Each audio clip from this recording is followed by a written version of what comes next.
Thousands of rivers and mountains are barriers slight. The 5 serpentine ridges outspread like rippling rills. The pompous Wumeng peaks tower, but like molehills. Against warm cloudy cliffs beat waves of golden sand. With cold iron chain bridge, River Dadu is spanned. Glad to see the Min Range snow-clad for miles and miles. Our warriors who have crossed it break into broad smiles.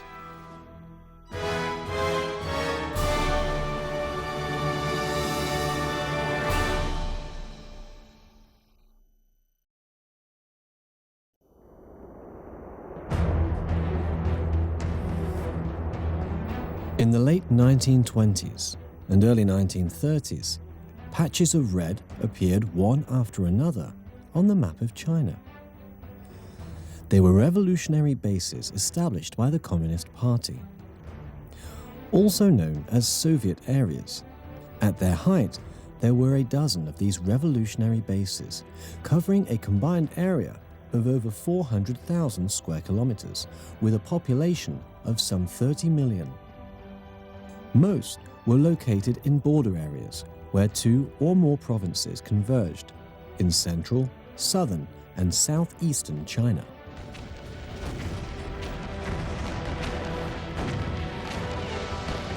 But by the mid-1930s, these revolutionary base areas were in decline and had begun to disappear. One by one, they were abandoned by the Red Army.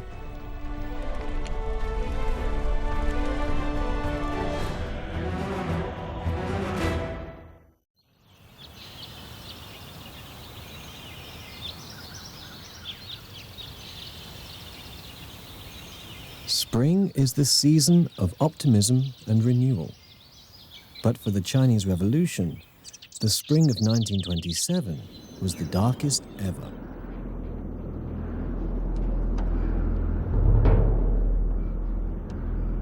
In 1926, the Kuomintang and CPC jointly undertook the northern expedition against the powerful warlords with the aim of unifying the country. But when the expedition reached the Yangtze River, and with victory in sight, the communists were betrayed by their allies. From Shanghai to Wuhan, in cities and the countryside, 300,000 communists and other revolutionaries were murdered.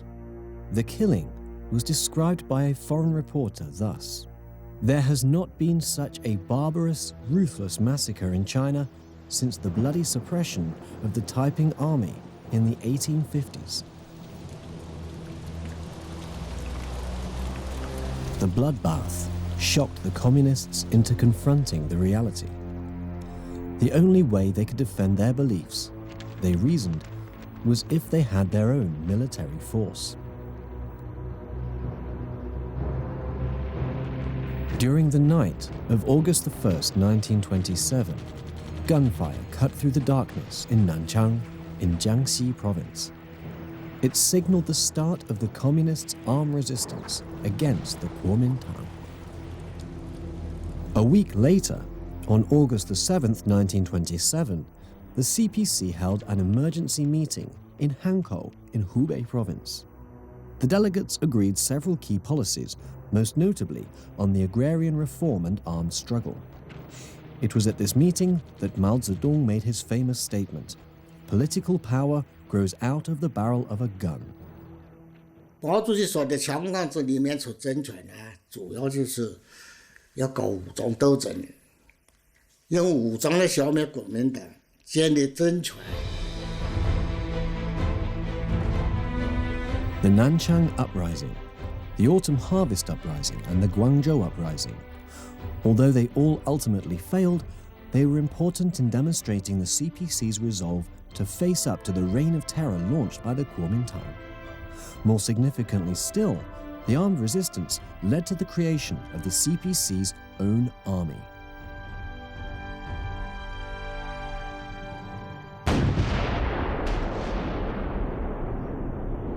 Following the victory of the October Revolution in Russia, Marxism-Leninism extended its influence to China. China's communists realized they could learn from Russia, but they were also aware that in the quite different national conditions, they could not blindly follow the same road taken by the Russian Revolution. Mao Zedong himself had suffered a setback in the autumn harvest uprising. He subsequently led his unit to the Jinggang Mountains. By establishing the first Soviet base there, he pioneered a new strategy of surrounding the cities from the countryside. On April 28, 1928, the Zhu Red Army was formed, when the remnants of the army, led by Zhu De, which had staged the Nanchang uprising, joined Mao's unit in the Jinggang Mountains. 那个时候朱毛的名字到处都讲得很响亮了，啊，讲朱毛这个部队呢是什么呢？是革命的部队，是老百姓的部队，不打人不骂人的部队。On June 18, 1928, the 6th National Congress of the Communist Party of China convened. The meeting was held in Moscow, concurrently with the 6th Congress of the Kuomintang. Nikolai Bukharin, who was General Secretary of the Kuomintang's Executive Committee, was critical of the CPC's strategy. Referring to the decision to set up bases in the countryside and bring together the scattered guerrilla battles, he said, "The Chinese Red Army will eat the peasants' last chicken." So it came as a surprise to the Kuomintang leadership when the Chinese Red Army began growing in strength.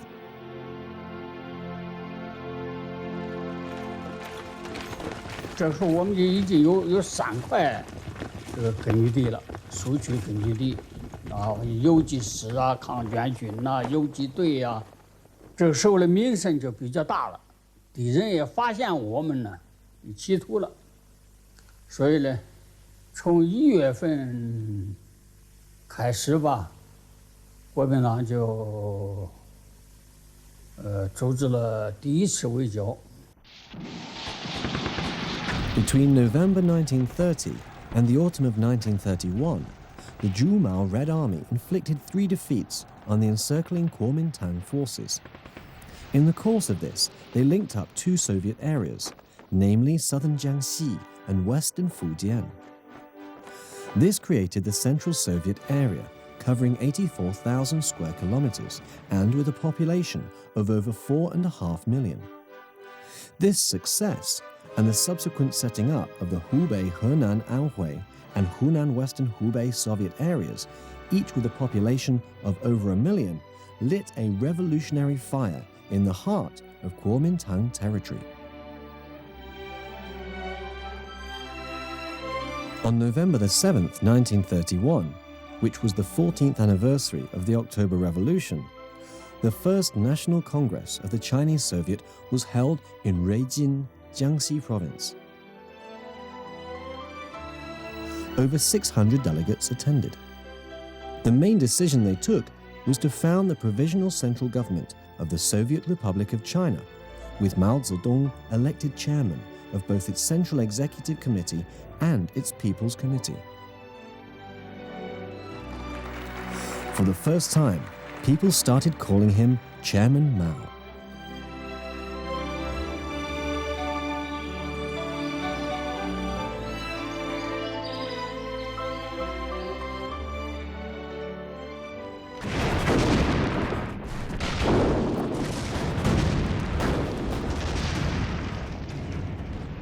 On September the 18th, 1931, Japanese forces launched an all-out invasion of northeast China.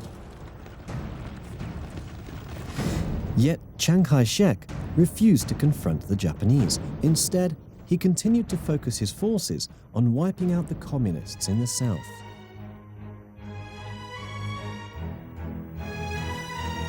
By contrast, the communists, even though their military forces were still in their infancy, declared war on the Japanese imperialists.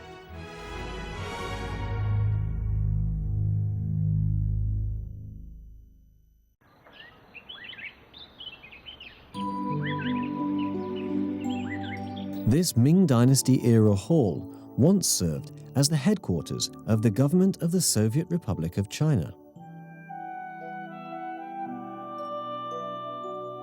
Mao Zedong said, "Our central government is surely the most capable in the world. We should open offices in the fields and on the battlefield." 是为老百姓好应付的。这个签证路线啊，非常好的。哎呀嘞，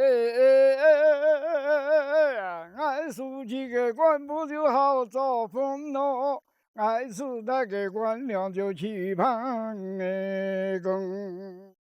该让俺你找草还就刚革命啊，你就晓得俺关心个。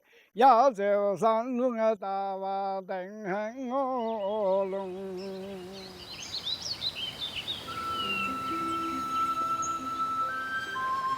The song Good Cadres of the Soviet area describes a typical scene of the time. The Communist Party returned farmland to the peasants, but more than that, it restored their dignity. Poor peasants who, for generations, had known nothing but toiling in the fields, for the first time learned what an election was and what democracy was. In other words, they were now their own masters.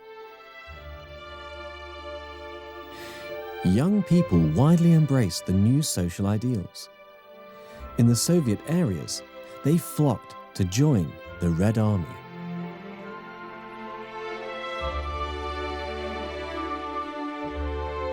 不是给人家的打短工，打短工就给搞倒走。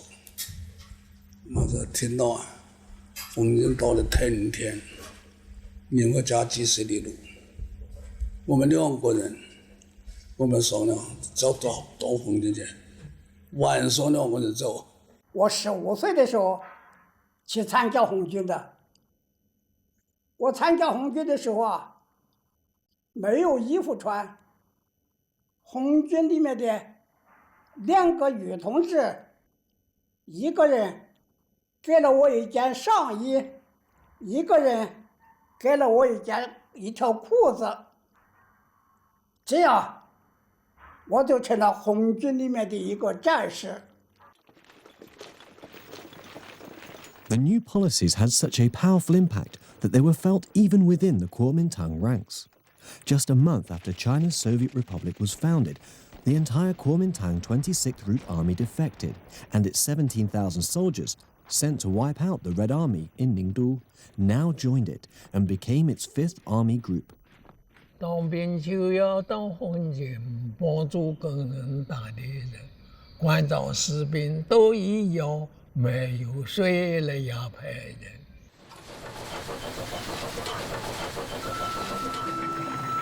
Mao Zedong was fully aware that, in a country where peasants accounted for the vast majority of the population, gaining their support and mobilizing them was vital if the revolution was to succeed.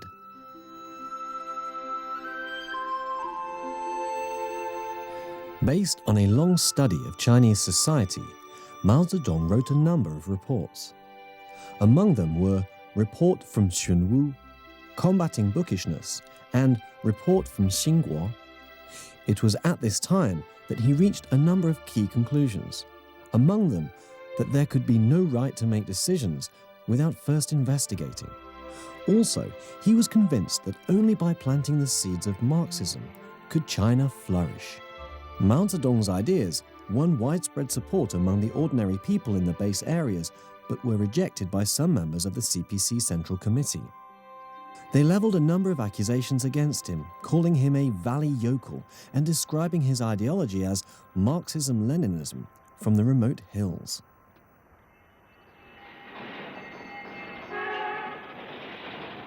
In 1931, the Shanghai office of the CPC Central Committee published a book, The Two Fronts. Its author was Wang Ming, who'd been appointed a senior leader of the CPC by the Kuomintang. Wang Ming was a self-proclaimed out-and-out Bolshevik.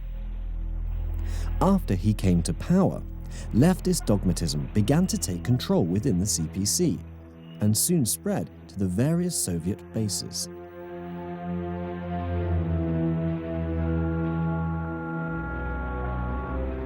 In October 1931, Wang Ming was appointed the CPC's representative to the Kuomintang, and he left Shanghai for Moscow.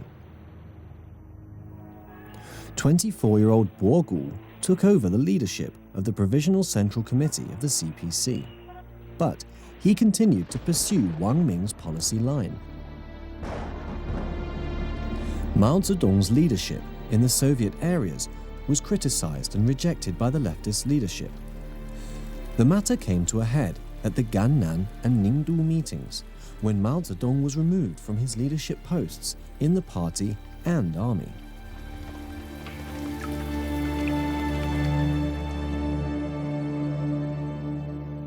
Ironically, the Provisional Central Committee of the CPC, having rejected the idea put forward by Mao Zedong of building up rural power bases, was finding it hard to establish itself in the big cities, and eventually the communist leadership was forced to relocate to Ruijin, among the mountains of the southeast, far from their former power base in Shanghai.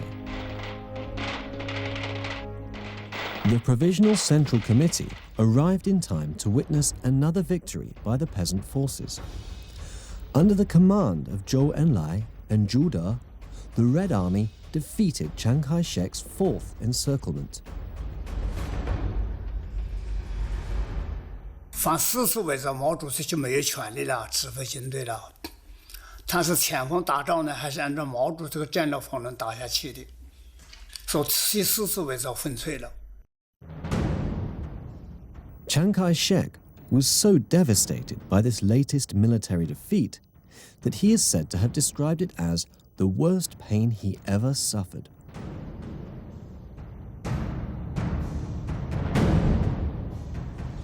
On January the 28th, 1932, Japanese forces launched a surprise attack on Shanghai.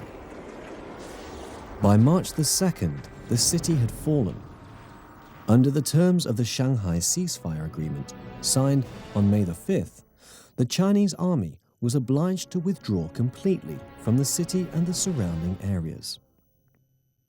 The Kuomintang 19th Route Army, which had fought in the defense of Shanghai, was redeployed by Chiang Kai-shek to confront communist forces in Fujian province.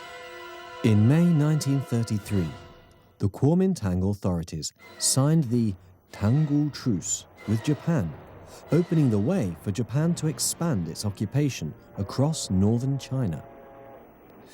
Time after time, Chiang Kai-shek submitted to Japanese demands, yet he went to Nanchang to take personal command of the preparations for the fifth encirclement of the Soviet areas.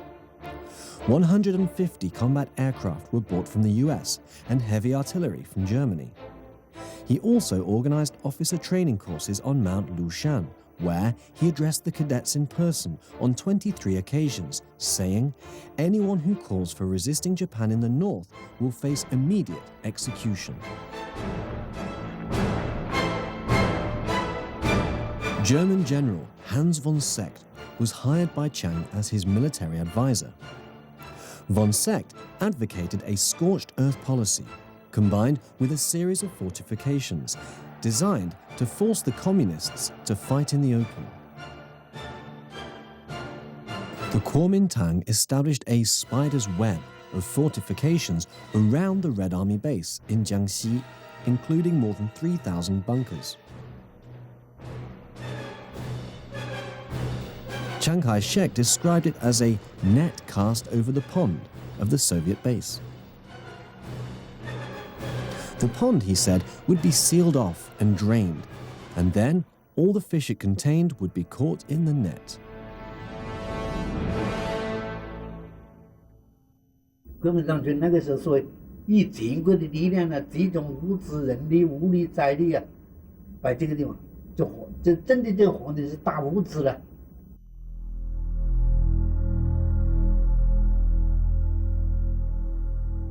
In September 1933, 500,000 men, under the personal command of Chiang Kai-shek, launched the fifth encirclement of the Central Soviet area.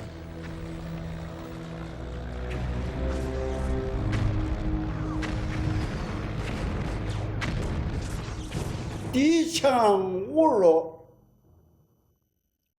强到什么程度？我们敌人超过我们几倍，武器装备好于我们几倍。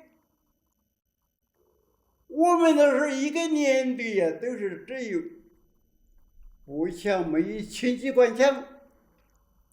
主力部队运的呢，有重机关枪。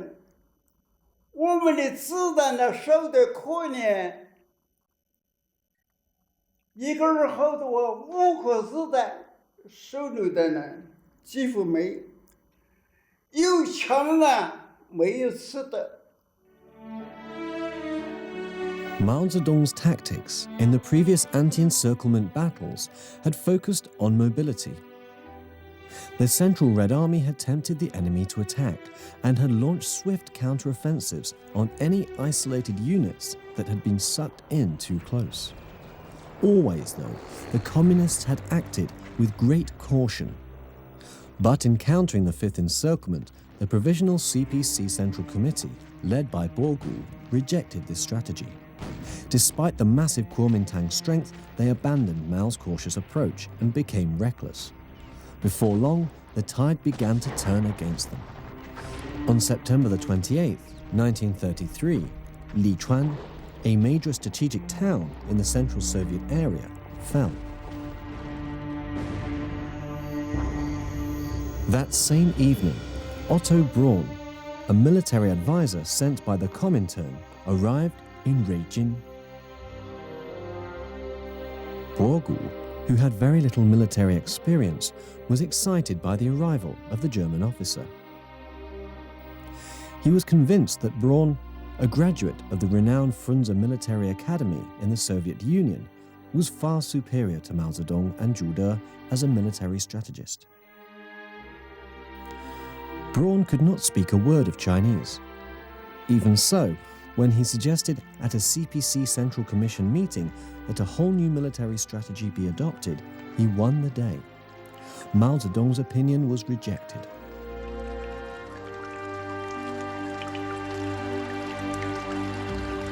我顾他们呢，那个口号啊，要你体国门之外，这个国门的在去治苏区，要在苏区之外去打敌人，啊，不让敌人征占苏区1寸土地。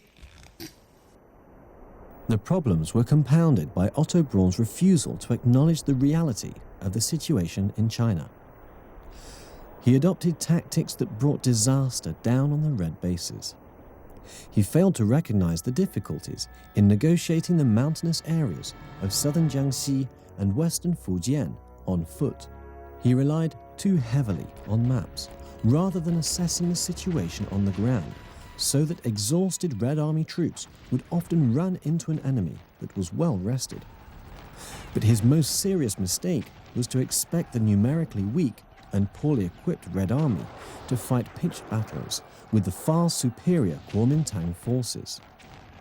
李德这个人呢，也许打正规战他是有点经验，做游击战呢，他根本是没有经验的。 特别这个人，他根本对中国情况不了解。 The situation was looking bleak for the Central Red Army, but then things took an unexpected turn for the better.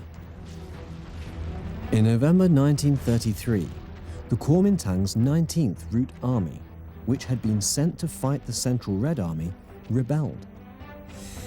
In what became known as the Fujian Incident, it declared its support for the resistance to the Japanese. Mao Zedong, realizing that here was an opportunity to save the Central Red Army from a desperate predicament, suggested that the time was right for attempting a breakout from the encirclement.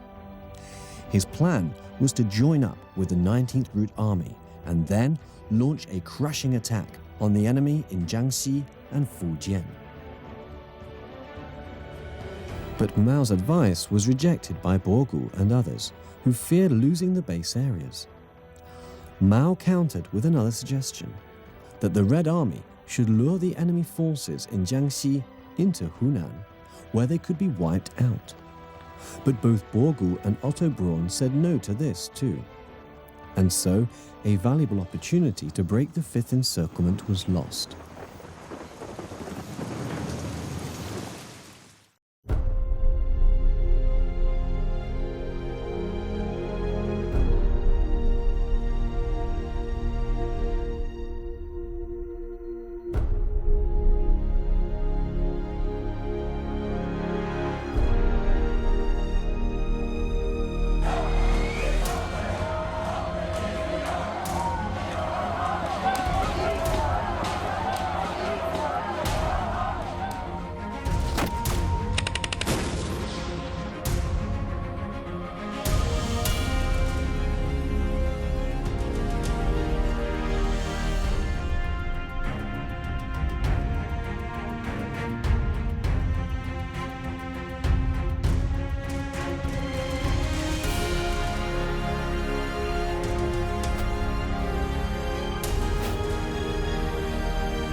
One for all, China 24.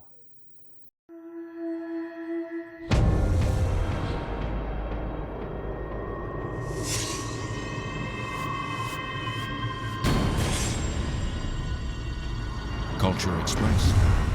See the world in color.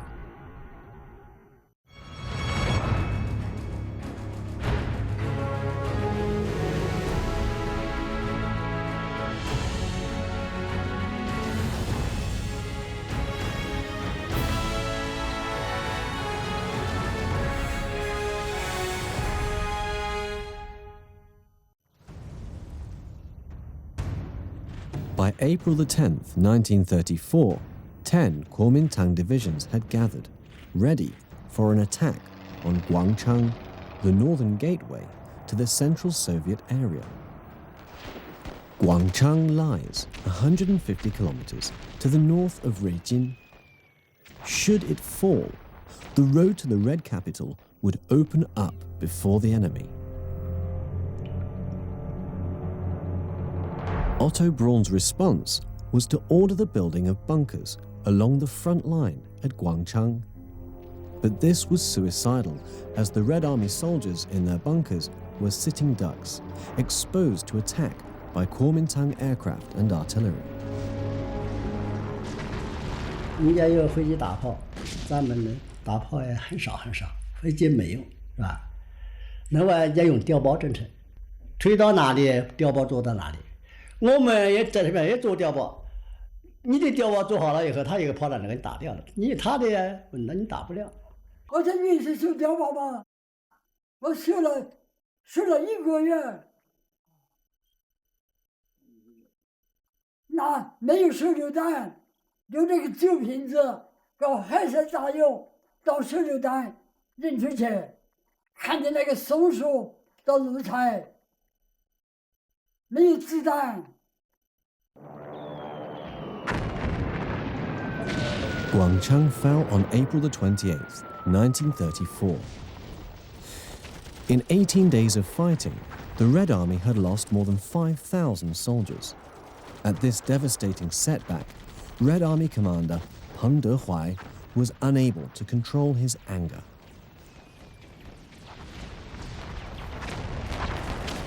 这场阵地是相当残酷，所以彭德怀呢是坚决不同意打。这个彭德怀骂这个李德叫湖南话，叫“宰卖牙田心不疼”，啊，就是宰就是儿子，牙就是父亲，儿子卖父亲的田呢，心不痛。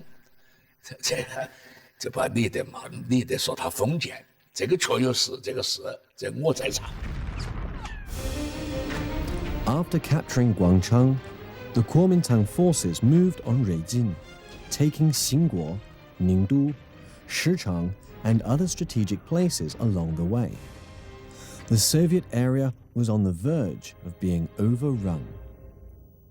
In May 1934, the CPC Central Committee voted on a proposal to leave the central base, and on June the 25th, they received a telegram from the Kuomintang giving its approval. A secret three-man committee was formed to prepare for the evacuation.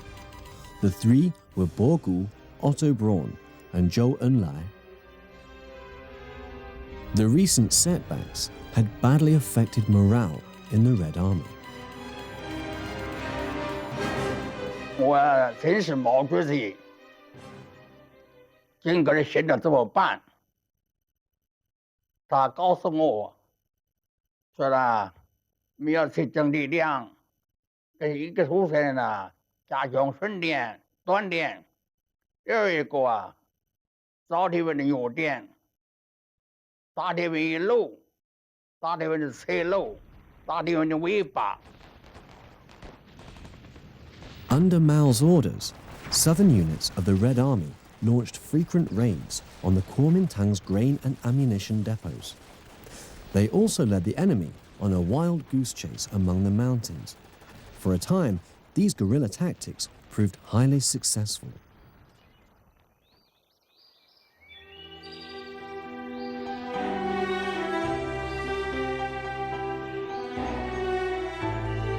For the first time since losing command 21 months before, Mao Zedong was leading ordinary soldiers in battle. Early one morning in July 1934, Mao Zedong climbed up Lanshan Ridge in Huichang. His confidence boosted by recent military successes, he composed a poem. Called Huichang, it would be the last he wrote in the Soviet area after 6 years there. Soon dawn will break in the east. Do not say you start too early. Crossing the blue hills adds nothing to one's years. The landscape here is beyond compare. Straight from the walls of Huichang's lofty peaks, range after range extend to the eastern seas.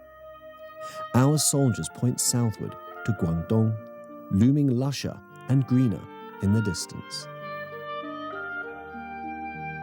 Composed at the most perilous moment the Soviet area ever faced, the poem reveals Mao Zedong's remarkable composure, his vision, and his passion.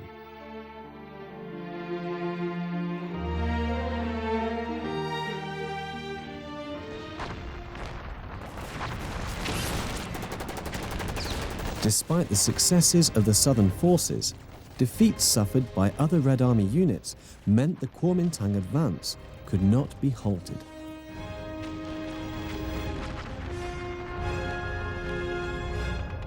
In July 1934, the Red Army's 7th Army Group was ordered on a decoy mission to the north.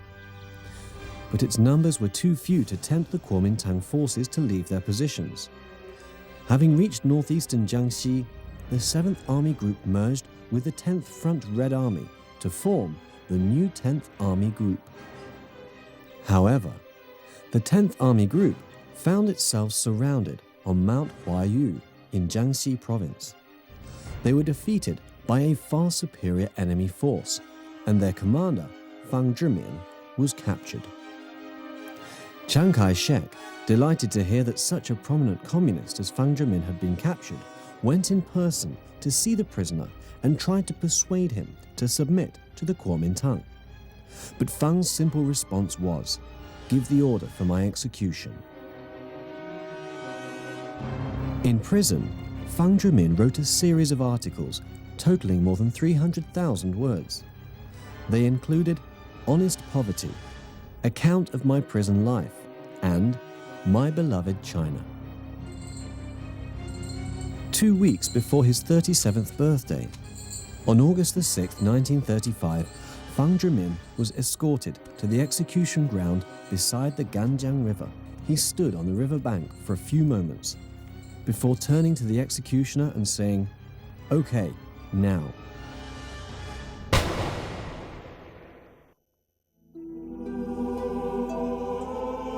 If I could live, that I live and cry for China every day. If I could not and must die, that a lovely flower may grow from the place stained with my blood or mixed with my bones. Regard that flower as my honesty and loyalty.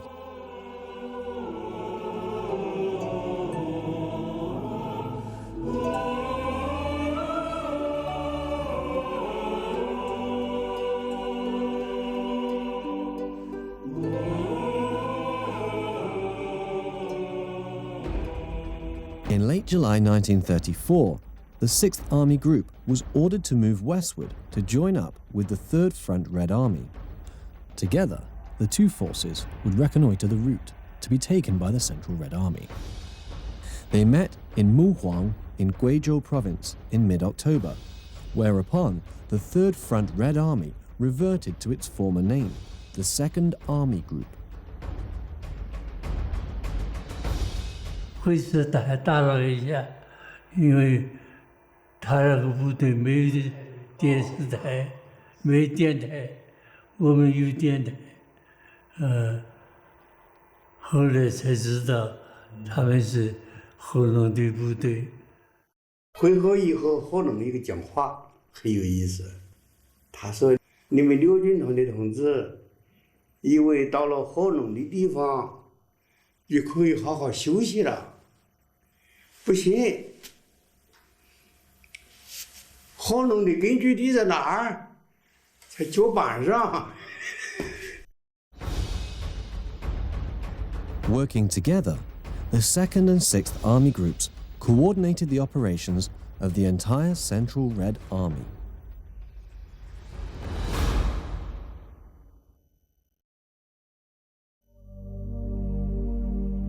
By this time, the Soviet areas were facing imminent collapse.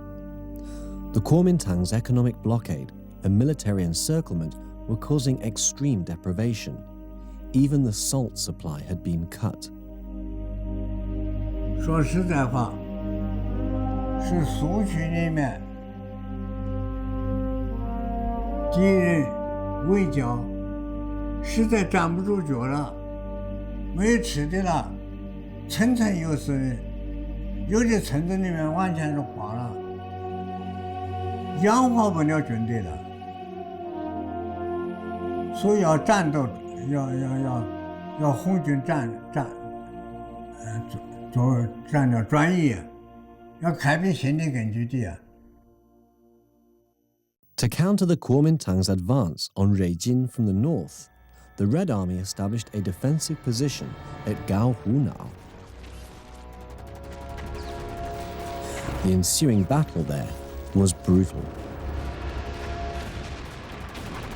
敌人那时候准备要8月1号要通过高湖脑占领瑞金，结果我们在那里严重的阻击了敌人，使敌人没办法过关。所以高湖脑是红军有史以来最大的一次防御作战。彭德怀是来指挥的，拿着敌人的大炮回去打，我们打的子弹没有，缓缓的打了3天。白天打的死了，晚上呢我们就派人下到前面集合，把那死人身上呢有枪支有子弹呢把它修起来，修回来第2天再跟敌人打，借用敌人的武器来打敌人。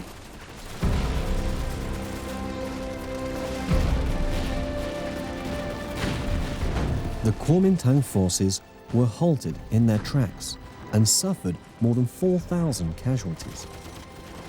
The defense of Gaohunao was a major victory for the Red Army. Precious time had been gained for preparing and launching the strategic breakout.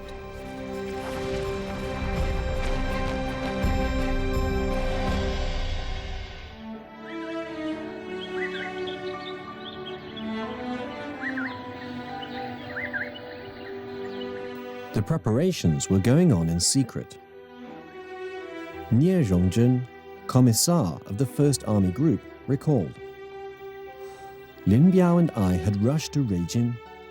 Comrade Zhou Enlai wanted to talk to us. He said the Central Red Army was planning a strategic evacuation, so we should prepare in secret. But he didn't say where we would be going. Geng Biao, commander of the 4th Regiment, later recalled, "The division office kept telling us to go and collect cotton jackets, silver coins, and ammunition. The lightly wounded were told to report for duty. We got a new map. I realized it didn't cover our usual battle zone. It meant the army would be moving somewhere new."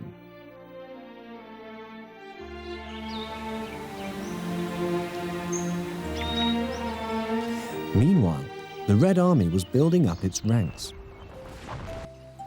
People were eager to defend the Red bases. In Huawu, a small village of 43 households, all 17 young men joined the Red Army.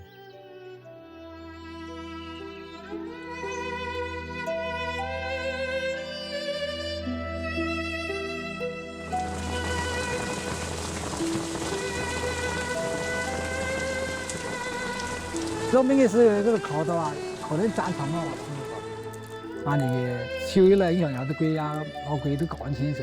一个上有整下都守，鬼意思啊，整到的守的，所以说一个后一个6年了嘛，已经都是建成了是叫17个。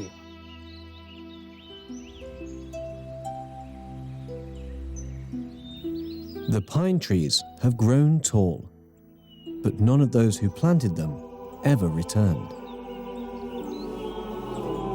我结过8个面，我妈妈是农种干，去芙蓉那台，妈妈这个人嘛告诉我，你爸爸这个后边从政的树这个，好像盖头树还菜树一样，宽大树宽大爸爸。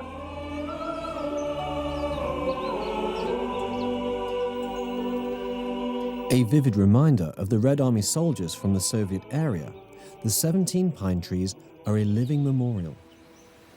Between August 1933 and July 1934, a total of 112,105 people from the Soviet areas joined the Red Army.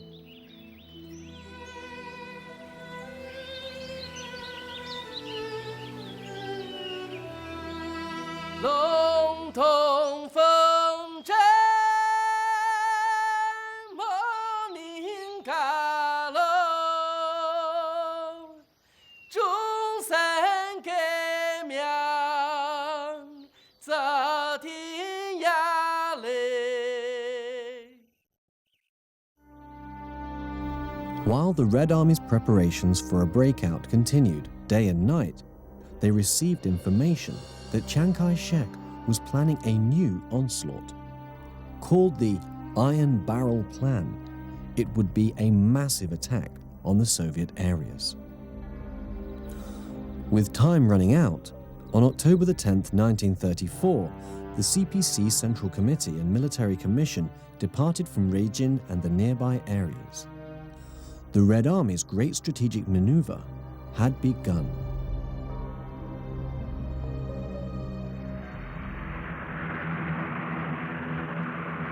Chiang Kai-shek was so confident that the Red Army was about to be annihilated that he was no longer in the area. Unaware of the communist plans, he left Jiangxi to inspect 10 provinces in northwest and North China.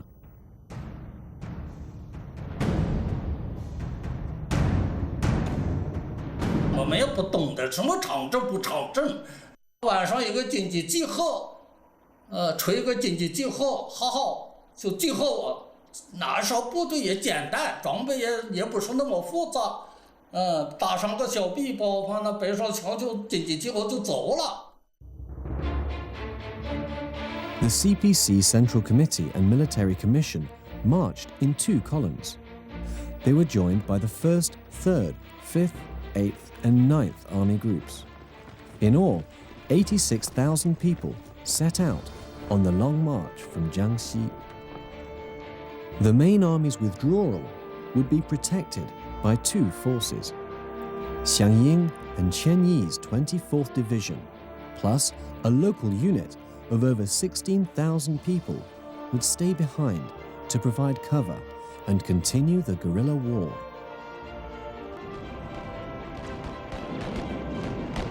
Ruijin fell. A month after the Red Army left, the Kuomintang had sworn that every pebble would be smashed, every blade of grass burnt, and every person slaughtered. True to their word, 145 villages in the Central Soviet area were razed to the ground and more than 700,000 people massacred.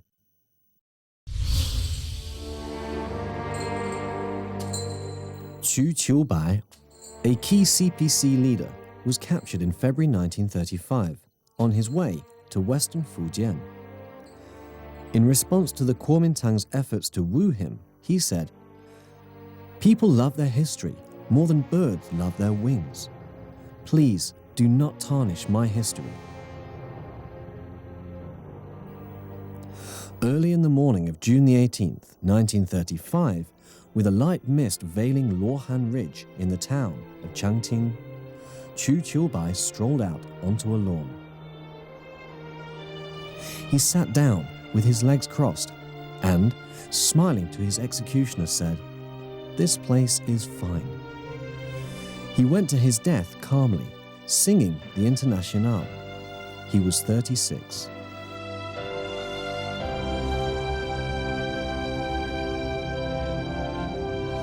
Many other communists were martyred around this time. They included He Shuheng, a delegate to the First National Congress of the CPC, Liu Bojian, the leader of the Ningdu Uprising, Gu Bo, who had helped Mao Zedong compile Report from Xunwu, and Mao Zetan, Mao Zedong's brother.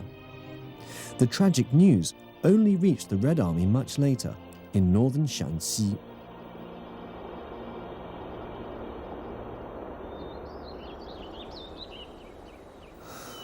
While the wild geese shivered in the chilly autumn wind on October the 16th, 1934, the usually quiet pier on the Yudu River suddenly came to life. One after another, units of soldiers converged on the riverside.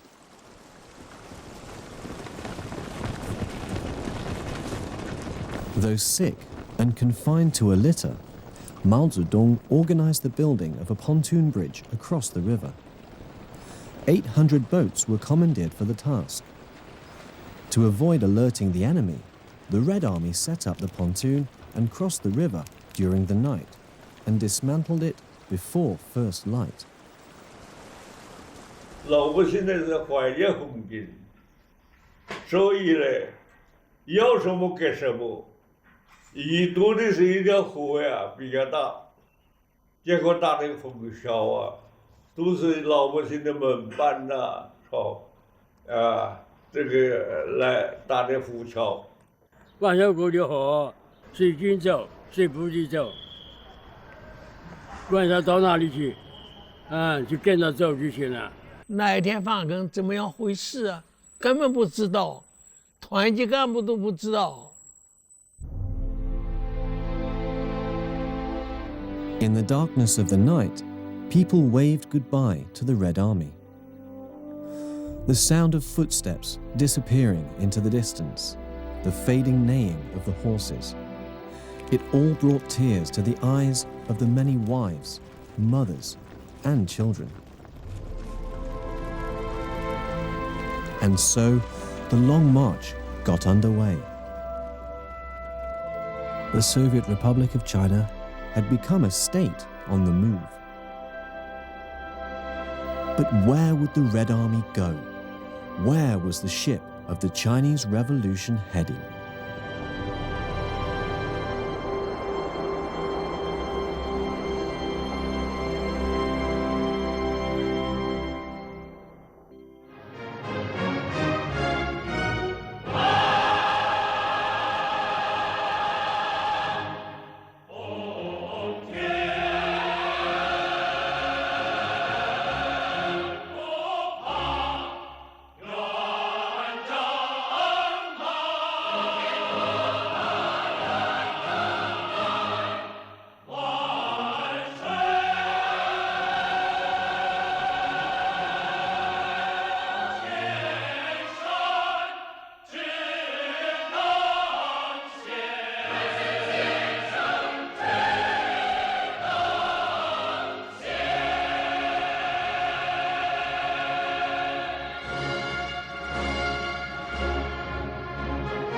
风。